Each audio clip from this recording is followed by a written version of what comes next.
With Tom Keegan, I'm Matt Tate. Welcome to another episode of KU Sports Extra here at the Sprint Center, where KU rolled over Purdue 98-66 in the Sweet 16 to move to the Elite Eight. It was fitting that this game was played in the Sprint Center because they sprinted all night long. I've never seen a college basketball team play so fast. The only time they slowed down was when LeGerald Vick gathered himself to do a 360 dunk. It was like they were in fast forward the whole night, and Purdue was in pause. He didn't even practice that. I'm not kidding. That was good. KU was better. Sprint. A really tough street fight of a first half in which Purdue came out and really couldn't have played much better in the first 10, 12 minutes. And yet, there at halftime, KU's winning by 7. And after trailing 33-25, they finished the game. You don't ever hear this, but they finished the game on a 73-33 run. We could just end it right here and say we'll talk to you guys next time in another episode of KU Sports Extra. I mean, how do you do that?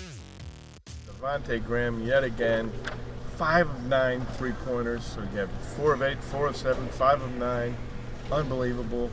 26 points. And he wasn't even the best guard on the floor. Right. Frank Mason, 26, 7 and 7. He scored 2 buckets for the other team because he was the last one to touch it when he went up there against Swanigan for a rebound. Swanigan got credited for 2 of those buckets. The guy can't miss. Unbelievable night from Frank Mason. That breaks the tie then, because if Devontae and Frank finished with 26 apiece, who's better? They tied. No, you're right. Frank scored for Purdue. You subtract 4 from yeah, there you go. Maybe Graham wins it then. No, wow. I think that Frank was even better than Devontae Graham. Well, and the cool thing about it was they were who they are. I mean, and Graham got back to driving in the hoop like he did last year because he made 7 of 9 free throws because he was driving. Sure. Mason, he got bumped and bruised, and he fell, and he hit the deck, and he just kept getting up, and kept going at him. I thought that stretch early in the second half when Lucas went out and they needed some buckets. Lucas went out with his 3rd foul, and they needed some buckets. Mason hit a couple of tough floaters and a jumper from the baseline. Yeah. That was where I think he was probably at his most important tonight. And then after that, the floodgates opened, and KU just steamrolled to the finish line. I mean, you could talk about this for 1,000 hours and still not be out of material. They were just incredible. And when you think of it, that they just played an unbelievable half. And oh, by the way, they outscored Purdue 22-7 at the end of the first half. Yeah. And Mason had like 9 points in that stretch. Right. Nothing spectacular. Just a little of this, little of that, just grinding away. This guy is such a versatile scorer. It's incredible. Then you've got Josh Jackson, a versatile defender. He's really playing the passing lanes. He's playing passes into the post, too. Yeah. Just really getting up and just picking them out of the sky or picking them out of the Ivan Drago's hands. That was it, and that was huge because this, despite what the final score shows, this was a Purdue team that would have beaten a lot of teams and certainly could have beat Kansas. I mean, that size advantage was real, and their 3-point shooting was legitimate. And it looked like they had no solution for Haas early there, and then Graham comes in and knocks the ball away from him. Jackson steals it from him. Vic did it. Svi did it a couple times. Quickness. Yeah,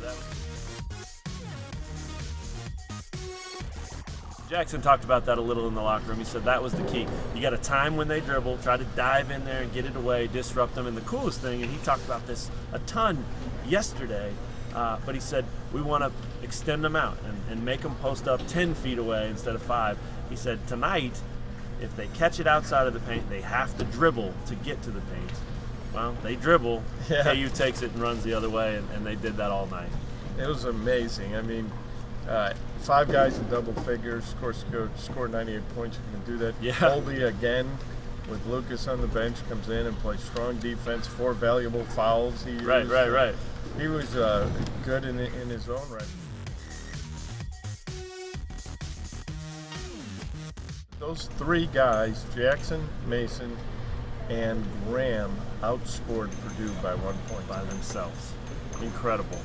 Well, let's move on. KU's moving on to the Elite Eight real quick. Oregon is the matchup. The 3 seed in the Midwest region against Kansas on Saturday at 7:49 p.m. A little earlier than tonight. I think it's a good matchup for Kansas. I think of the two teams, Oregon and Michigan, that's, in my opinion, probably the team they would have rather faced, just because they match up so well. It's athletes against athletes, and nobody's athletes are playing better than Kansas's right now. Yeah, that's right.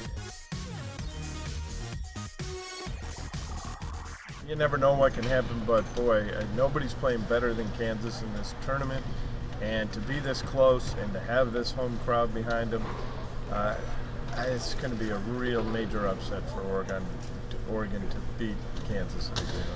Gotta like Kansas big in this one. No question about it. It will be tough, and it will be fun. I mean, one of the last things I want to say about this is Josh Jackson talked about that Oregon matchup. He said he watched that game. They've seen him a couple of times this year on film and on TV. He said, I think the thing we have to do is, instead of playing super fast, we might slow it down a little bit. What?